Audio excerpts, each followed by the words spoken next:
In this lesson, we'll cover advanced materials in V-Ray. Be sure to have this SketchUp file open, and we'll start right away with an interactive render. As this interactively renders, we can see that the scene appears to be mostly white. Let's open the V-Ray Asset Editor and click on the Materials tab. There actually are a couple of materials in the material list here for the wall paint, but everything else is completely white. We'll start adding our own materials, beginning with the floor. In the Asset Editor, let's go ahead and fly out the left menu here. And in the categories, we have many pre-configured categories of materials in V-Ray. We can't possibly cover them all, so I encourage you to play around with each of them. But for now, we're going to go down to the bottom and pick the wooden laminate folder. This opens up all of the textures in the library. And again, I encourage you to play around with many of these. For this example, we'll go for the flooring laminate wide here. To add this to your material list, click and drag it into the material list on the side here. You see a preview of what it'll look like, and we want to apply it to the floor. So in SketchUp, we can select the face by first going to edit the floor component and then selecting the face. Then back over in the Asset Editor, right-click and apply material to selection. We'll see the interactive render begin to work on that again. Something I know I'll need to do to this flooring texture is adjust the scale to match the intended scale here. Before I do that, I encourage you to draw a render region just around a portion of the wood so that each re-render for what we do next will happen a little faster. To fix the scale, back over in SketchUp, I'll open a Materials browser and I'll go to the Edit menu for the material. Now the scale here had said 250 centimeters. But you're allowed to set the scale to whatever you'd like. Let's go ahead and double the scale for this one, up to 500 centimeters. We can see already this is looking a bit more appropriate. But what if we also want to change some things about the tiling? I'll close out of this browser, and in the Asset Editor, I'll fly in this menu to the left and click on the right flyout menu to look at some additional options here. The bitmap image that's being used for this texture can be found by clicking on the checkered icon here next to the diffuse category. And you see under parameters, the texture is a texture bitmap that you can click on here. Under the UVW tab, you see the options here for repeat, offset, and rotation. Play around with these values to see how they impact the tiling of this texture. And when you're done experimenting, let's go ahead and set the U to 2 and the V to 2. So while you can change the bitmap itself to adjust the scale or the tiling of the underlying texture, one thing to be careful about, we've adjusted the bitmap for the diffuse. If we go back and back again, you'll note that there are bitmaps being used for different things in the reflection and all the way down for the bump map. So we'll need to go back and make the same adjustments to each one. Let's do that now. We'll click on the checkered icon next to each, click on the UVW tab, and change the U and V values to 2.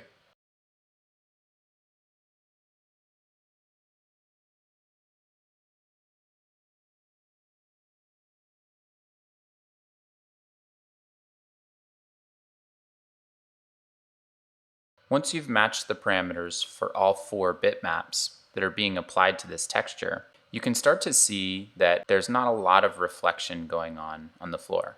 Let's add a bit more. If we scroll this back up, you can see here that for the reflection, we're using that bitmap that we already adjusted. One way to increase the strength of the reflection would be to adjust this underlying bitmap to be brighter. Or, an option we'll use here, I'll click back, we can change to using a solid color that is brighter. So we'll uncheck this next to the bitmap, and then we can slide our slider all the way to white. We can preview this even faster by redrawing a render region around a smaller portion.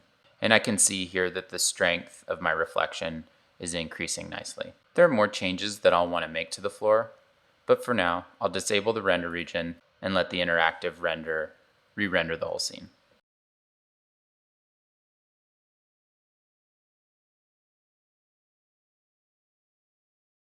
Before we add more materials to the scene, I'll go ahead and stop this interactive render, and I'll zoom in just a bit so that we can take a closer look at adding some materials to these stools. In this example, we'll talk about how to create our own materials from scratch. Let's go over to the V-Ray Asset Editor and I'll fly this menu in for right now. And we're going to create a new material by clicking on the icon at the bottom left, and we'll pick generic. This adds a generic material to your material list, and you can see it already has some default properties. Click on the right flyout menu so we can see what those defaults are. As you scroll this list, you can see there's quite a few settings for the generic material. It turns out that the generic material can be used to create almost any type of material, from somewhat simple to very complex like human skin, by just changing a variety of settings that you see here. In this lesson, we'll cover using the generic material to create more common materials such as wood, paint, glass, and metal. We'll set this generic material up to be paint for the stools. Let's start with the diffuse color. Click on the swatch. We're going to set this paint color to black. One thing to note though, when you're using the diffuse color, it's important not to use extremes either on the black end where everything is set to 0, or on the white end where everything is set to full value, and instead bump these up just a little bit off of their extremes. The only time you really want to use pure black, for example, would be in your reflection or your refraction if you were trying to set those so that there was absolutely 0 reflection or refraction. Many things will impact what the ultimate color of this material will be, but of course the diffuse color is a starting place for determining the color of the material. Next, to add a reflection, we can slide this slider to the right. Sliding the slider all the way to the right will give it a full reflection. Notice the reflection glossiness. This slider is set to its full value of 1, which produces mirror-like reflections. If you slide the slider to the left, the reflections become blurry. Note that blurry reflections take longer to render, but that's what we want for this example, so we'll set this value to 0.8.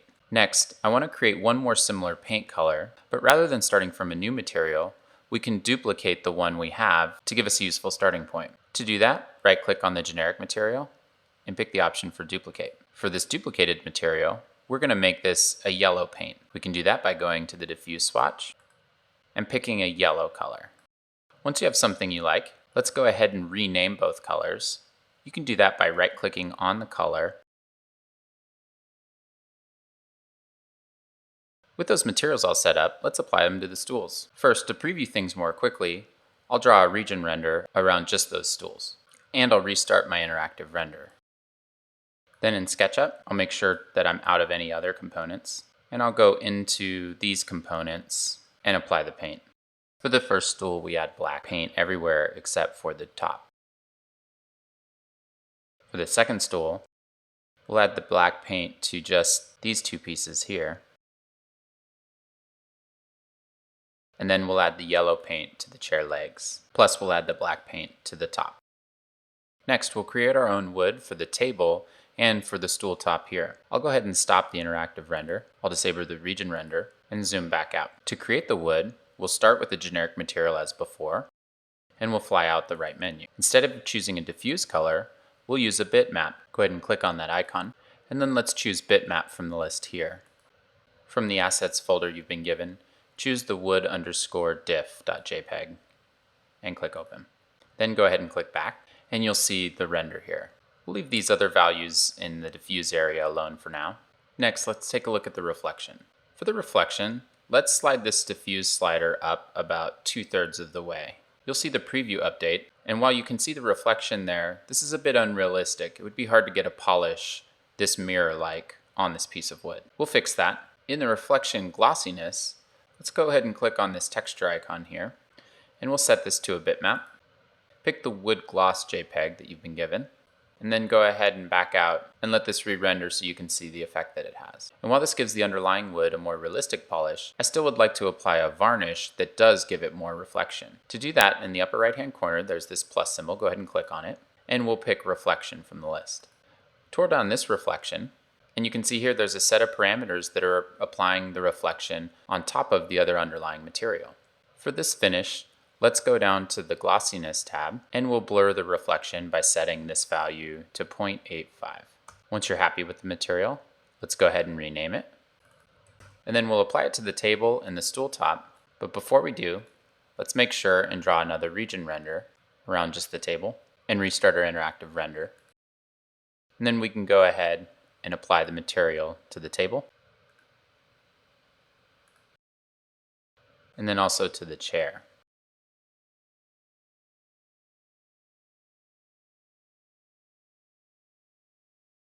Let's make one last change to this wood by changing the texture size to 2 meters. I'll stop the interactive render and disable the region and zoom back out. Next, I want to focus on creating a metal material for a couple of things on the table. We'll do something like chrome. Now, metals are purely reflective materials, so they tend to have no diffuse color and very strong reflections. Let's go ahead and set up a new material. It'll be a generic one again, and we'll click on the flyout menu. So again, for no diffuse color, we'll set it close to black.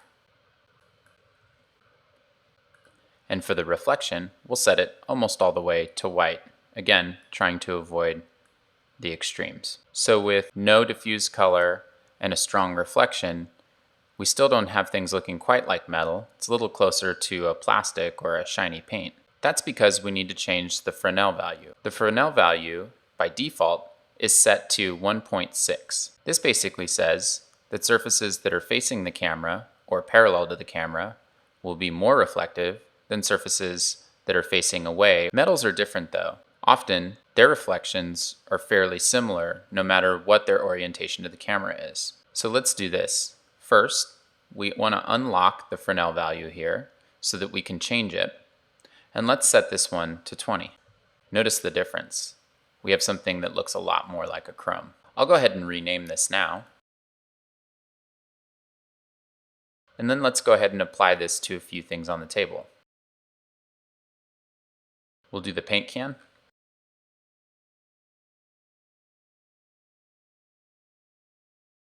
And this cup here. And I'll click back on my scene. And I'll set up a region render here. And render to take a look at how that turned out. Next, we'll make some glass for a couple of these objects on the table. I'll stop this render, disable the region, and we'll come back over to the asset editor and create another generic material. Fly out the menu to the right. With glass, we also have no diffuse color and high reflection. So we'll set the diffuse color really close to black and the reflection really close to white. To get the transparency we need for our glass, we'll turn to the refraction. Setting the refraction to white will give us that transparency. However, right now it looks more like a clear plastic than a glass. Glass can often look tinted with a little bit of color, especially at the edges or in the thicker parts of the glass, and this is due to some of the impurities in the glass. The way we mimic that in V-Ray is through the fog color. With the fog color, click on the swatch and set the color to something in the darkish greens. Now this effect is too strong, so what we'll do next is look at the fog multiplier. If we reduce this value, we'll be able to only see this impact in some of the thicker parts of the glass and around the edges. Let's set this value down to 0.01. Notice how you can see just some parts of that fog color shining through. You can of course play with this to get an effect that's a little bit different if you'd like. But once you have a setup that you'd like, go ahead and rename the material, and then we'll apply it to our model.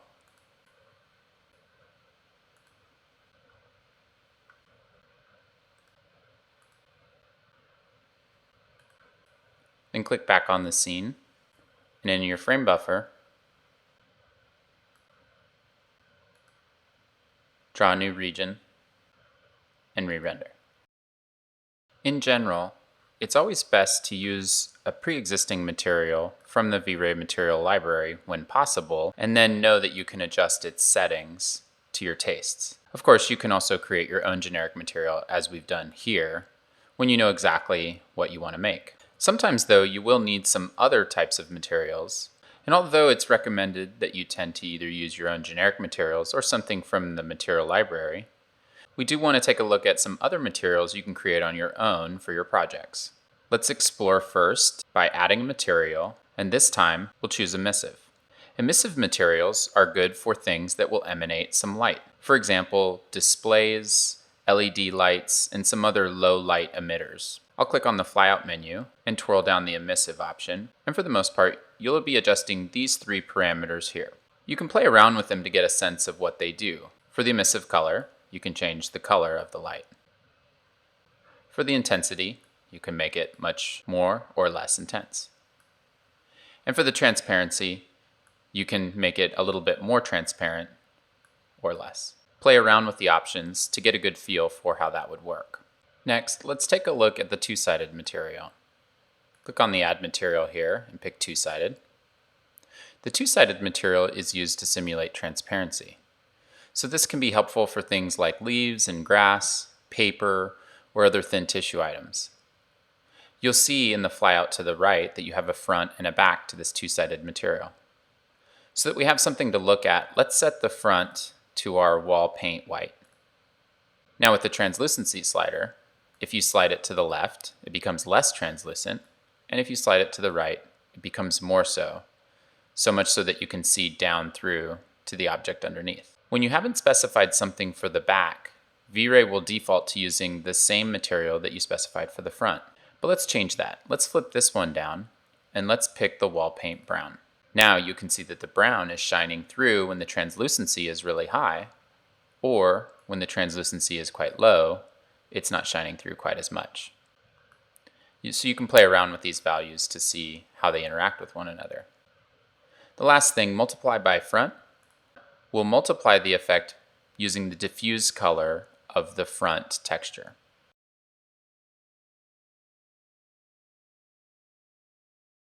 Next, we'll talk about procedural textures and how we can use them to improve some minor things about our image. First, let's go into the material list in your asset editor and select the wood material at the bottom, and then click on the flyout menu. We're going to take the wood texture that we're using here in the diffuse slot and use it to apply color corrections to the wood.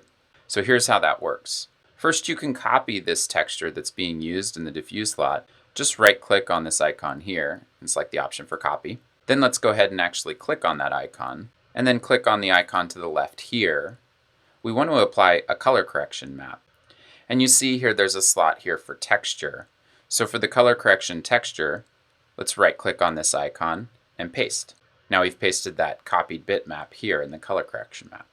For some of the parameters you can control, here in the channels, you see that you can remap the red, green, blue, and alpha channels. So for example, if you wanted a black and white image in the red channel, you could set the green and blue channels to the red.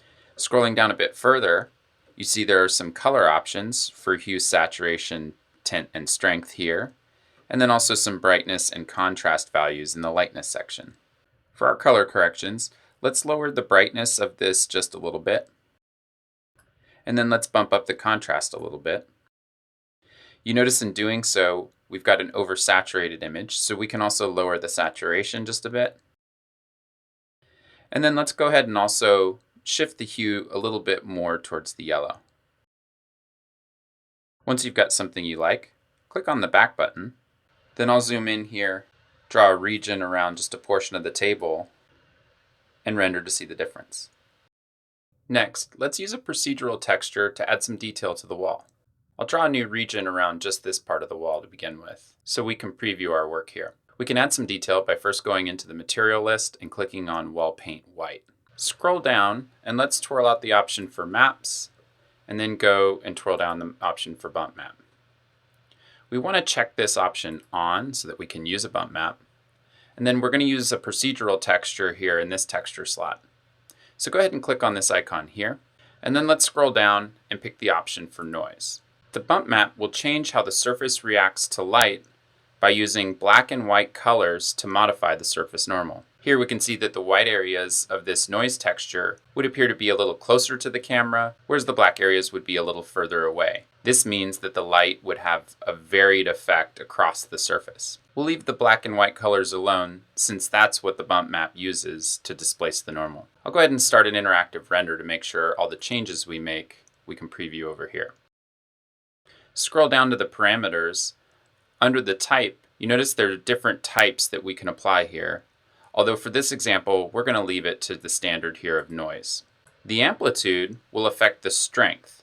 So you'll notice as you slide to the right, there's a higher contrast between the blacks and whites.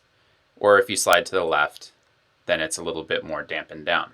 The frequency will adjust the scale. So if you slide to the left, the scale becomes much bigger. If you slide to the right, it's a much finer amount of detail. In this case, it's difficult to see the effect because the frequency needs to be much, much lower. Let's go ahead and set this to a value of 0.05. Also, you can go ahead and play around with the amplitude to preview its effect, but then let's settle on a value of 2. Once you're happy with how it looks, click the back button, and it does turn out that this would be just a little bit strong when applied to the whole wall. So under the bump map here, you have a multiplier. You can of course make it stronger by sliding to the right, but in this case, we should probably dampen its effect. So go ahead and play around with sliding it to the left. I'll settle on a value of 0.2.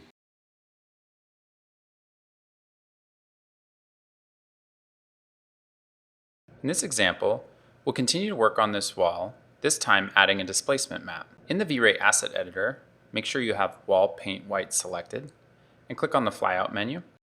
Before, if we scroll down, we were looking under the Maps category at the bump map, and we added a procedural texture there to give the wall an appearance of some uneven geometry. However, the bump map is just the appearance of uneven geometry. To add more realistic detail, we can use displacement instead. Click on the displacement menu option. With the displacement, we'll go ahead and preview the effects here in the preview of the material, as displacement can take a long time to render. And then at the end, we'll update the render to show what the effect looks like on the wall. With displacement, V-Ray will actually subdivide the mesh and then displace each polygon up or down depending on the texture bitmap that we use. First, let's go ahead and check this on, and then click on the checkered icon here and pick the option for bitmap. In the folder you were given, pick the displacement.jpg and go ahead and click open. Then click back. You'll notice here in the preview, the displacement map shows a rough surface. And this isn't just the appearance of a rough surface. The geometry has actually been changed so that the polygons are sticking up or down as you go across the surface. The multiplier affects the strength of the displacement. Sliding the slider to the right will deform the mesh more, and to the left a little bit less. You have to be careful with the multiplier. When you slide it too far, it can actually cause the mesh to penetrate itself. However, with Keep Continuity checked on, V-Ray will attempt to keep the mesh continuous so that it doesn't penetrate itself. I'll set this back to 1 for now. View dependent means that V-Ray will determine the edge length of a subtriangle edge in pixels. The shift parameter shifts the displacement up or down along the surface normal. So sliding it outwards will grow it towards the camera, and sliding it back in will shrink it. Water level clips the surface geometry in places where the displacement map values are below the specified threshold.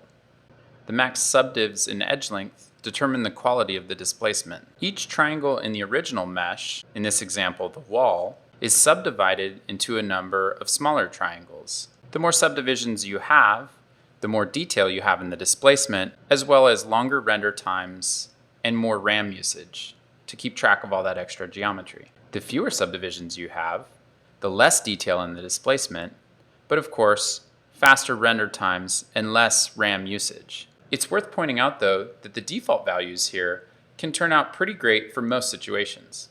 Just remember that if you do want to set these values higher, be careful, because the higher they go, the more likely it is that you'll run out of memory.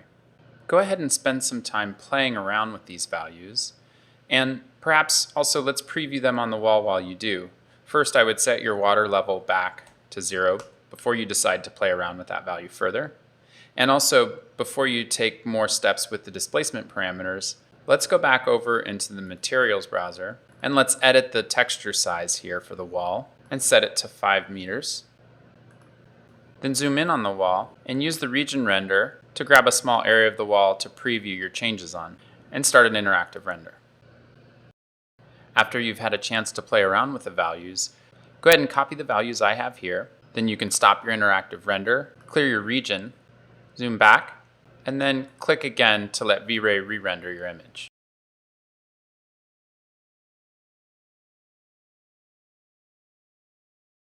In this lesson, we'll cover how to save your own materials so that over time you can build a material library similar to the one that ships with V-Ray. First of all, once you've created a material that you like, for example, I'll pick the subsurface scattering one, you can save that material for use in the future. Click on the save icon here, and you can save this to whatever location that you'd like.